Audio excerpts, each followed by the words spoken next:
크리스천 점성술 네 번째 시간입니다. 오늘은 지난 시간에 이어서 행성들의 강약을 보는 법을 보충하는 시간을 가져보겠습니다. 윌리엄 릴리는 행성의 점수를 매기는 방식을 이 책에 명확히 적어 놓았으며 그 원리는 본질적 위계와 우발적 강화 요소의 모든 경우들을 평가하는 것이지요. 행성의 본질적 위계, 즉 에센셜 디그니티의 점수를 매기는 법은 지난 시간에 이야기했으므로 오늘은 그 아래 나열된 우발적 강화 요소, 즉 액시덴털 포티튜드들에 대해 말씀드리고자 합니다. 우선 우발적 요소 중 가장 중요한 것은 하우스인데 지난 시간에 이야기했듯이 앵글하우스에 있으면 점수가 높고 12번, 8번, 6번 하우스에 있을 때는 감점이 됩니다.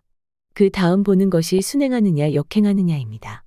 역행할 경우에는 천궁도표에 이렇게 R로 표시되어 있습니다. 만일 행성이 역행하면 6점을 감점합니다. 역행은 일의 지체를 일으킨다는 의미가 있기 때문입니다.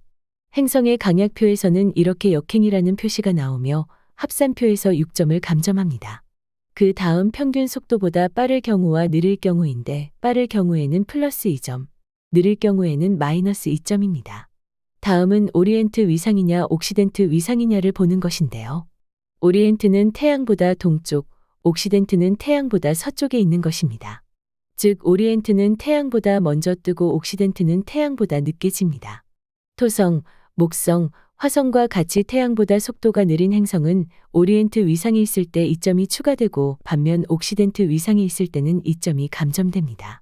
그러나 금성, 수성과 같이 속도가 빠른 행성은 그 반대가 되어 오리엔트 위상이 있을 때 2점이 감점되고 옥시덴트 위상이 있을 때는 2점이 추가됩니다. 행성 강약표에서는 이렇게 동쪽이라고 표시된 것이 오리엔트이며 아무 표시가 되지 않으면 자동으로 옥시덴트입니다.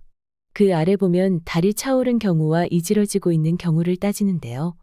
전통적으로 달이 보름달을 향해 가는 경우, 즉 커져가는 경우에는 기라고 사거를 향해 가는 경우에는 기운이 약해진다고 봅니다.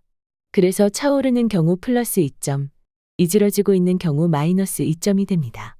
이 표에서는 차오르는 경우를 커져감, 이질어지는 경우를 작아져감이라고 표시하고 있습니다. 다음은 컨버스트, 언더선빔, 카즈미인데요. 이들 세 가지는 행성이 태양과 얼마나 가까이 붙어 있느냐를 보는 것입니다. 행성이 태양과 너무 가까이 있으면 빛에 너무 쏘여 타버리니까 안 좋다고 하는데 그것을 체계적으로 점수화시킨 것입니다. 언더선빔은 행성이 태양의 17도 이내로 접근한 것으로서 마이너스 4점이며 컨버스트는 8.5도 이내로 더 가까이 들어온 경우로서 마이너스 6점입니다. 그리고 카즈미는 행성이 태양과 0도 17분 이내로 완전히 붙어 있는 경우입니다. 이때는 감점이 되는 것이 아니라 오히려 5점이 추가됩니다. 카즈미는 태양과 한몸이 된다는 의미로서 타버리지 않고 태양의 힘을 끌어다 쓴다고 보는 것인데요. 다만 김고은님의 역주를 보면 단지 각도만 일치하는 것이 아니라 평행도 같이 이루어져야 진정한 카즈미라고 하는 주장도 있다고 합니다. 이 세 가지 역시 행성의 강약표에서 확인할 수 있으며 점수가 반영됩니다. 다음은 파틀각을 보는 것인데요. 1도 이내에 근소한 오차로 0도, 180도, 120도, 90도 등을 이룬 경우를 말합니다. 목성이나 금성과 같은 길성과의 파틀각을 이룰 때는 주로 합, 삼각, 육각 등 좋은 각도의 파틀각만 보며 반면 화성, 토성 등 흉성과의 파틀각을 볼 때는 주로 합, 충, 사각 등 나쁜 각도의 파틀각만 보는데 합의 경우는 마이너스 6점, 충의 경우는 마이너스 4점, 사각일 경우에는 마이너스 3점으로 계산합니다. 추가적으로 용도 즉 노스노드와 파틀합을 이룰 경우에는 4점이 추가되고 용미 즉 사우스 노드와 파틀합을 이룰 때는 4점이 감점됩니다.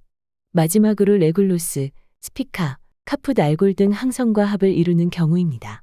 항성이란 위치를 이동하는 행성과 달리 항상 그 자리에 있는 별입니다. 그래서 항성의 위치는 항상 정해져 있는데요. 레굴루스는 사자자리 29도 53분으로서 사자의 심장이라고도 하며 강한 마음과 리더십을 상징하는 길성이죠. 스피카는 처녀자리 23도 23분으로서 부와 명예, 매력의 항성입니다. 반면 카풋 알골은 황소자리 26도 10분으로서 메두사의 머리라고도 하여 위기를 의미하는 불운의 별입니다. 행성이 레귤루스의 도수에 있을 경우에는 6점, 스키파의 도수에 있을 경우는 5점이 추가되지만 카풋 알골과 5도 이내로 있을 때는 6점을 감점합니다. 항성은 위치가 안 바뀌기 때문에 항상 정해진 도수에 있으면서 행성들이 그 도수에 있을 때 영향을 미친다고 봅니다. 이 책에는 모든 점성가가 숙지할 필요가 있는 도수라고 하여 하나의 표를 싣고 있는데요. 남성의 도수, 여성의 도수, 밝은, 어두운, 침침한, 우둔한 도수, 혼란의 도수, 장애의 도수, 재물이 늘어나는 도수 등이 나열돼 있습니다. 이 도수들의 근거는 이 책에는 나와 있지 않으나 당시 알려진 항성들이 위치한 도수일 것이라고 생각됩니다. 모름지기 항성들의 밝기나 색깔, 아니면 신화적인 의미 등으로부터 판단이 나온 것으로 보입니다. 하지만 이 책에서는 몇 개를 제외하고는 항성에 큰 비중을 두지는 않습니다. 이상 윌리엄 릴리가 행성의 강약을 점수로 판단하는 방법을 살펴봤는데요. 이것은 고전 점성학의 예측을 위한 기본적 알고리즘이라고 해도 과언이 아닐 것입니다. 여기서 점수는 판단의 편의를 위한 방편일 뿐이며 몇 점을 주고 빼느냐는 것은 자의적일 수는 있지만 대략적인 윤곽을 보는 데는 많은 참고가 되는 것은 사실입니다. 중요한 것은 이 책에서는 사인과 하우스, 어스펙트 외에 이러한 에센셜 디그니티와 액시덴털 포티튜드가 판단의 근거가 된다는 점입니다. 한마디로 고려해야 할 것들이 많습니다. 그래서 고전 점성학은 복잡하다고 합니다. 하지만 이런 복잡함은 판단의 저해가 되는 것이 아니라 오히려 판단을 명료하게 해줄 수도 있습니다. 이것을 범죄 수사에 비유하자면 범인이 흘리고 간 흔적이 많은 것입니다. 단서들이 많을수록 정확한 판단이 가능하죠. 다만 이 모든 것을 종합적으로 판단하는 것이 어려운 것인데요. 그것을 해결하기 위해 윌리엄 릴리는 점수화하는 방식을 쓴 것으로 보입니다. 그렇게 함으로써 이렇게 한눈에 볼 수 있는 표가 나오게 됩니다. 딱 보면 어느 행성이 가장 강한지가 나옵니다. 이 중 가장 강한 행성이 그 사람의 인생의 주제를 가리킬지도 모릅니다. 반면 가장 약한 행성이 일종의 약한 고리가 될 수도 있습니다. 그리고 점수에 기여한 각종 항목들을 한눈에 볼 수 있으므로 행성의 강약에 무엇이 영향을 주었는지를 알 수 있습니다. 이렇게 수치화하면 비교와 평가가 쉽지만 질적으로 판단할 필요도 있습니다. 가령 여기서 질적으로 중요하게 볼 것은 에센셜 디그니티를 구성하는 부분입니다. 이 부분은 품위와 자격을 보기 때문에 그 사람의 기본 바탕이라고 할 수 있습니다. 만일 이 지점에 아무것도 없다면 그것은 패러그린이라고 하여 6점을 감점하는데 점수가 문제가 아니라 품위 자체가 없는 것으로 심각한 것이죠.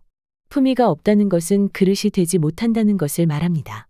예를 들면 어찌어찌 운이 좋아 지도자가 되더라도 그릇이 되지 않아서 모두를 위기에 빠뜨리는 것에 비유할 수 있습니다. 반면 액시덴탈 포티튜드는 행운이나 불운을 가져오는 요인들로 볼 수 있습니다. 아무리 훌륭한 사람도 운이 따르지 않을 수가 있고 질이 안 좋은 사람이 잘 나가는 경우가 이것입니다. 그럼 오늘은 여기까지 하고 다음 시간에 뵙겠습니다. 감사합니다.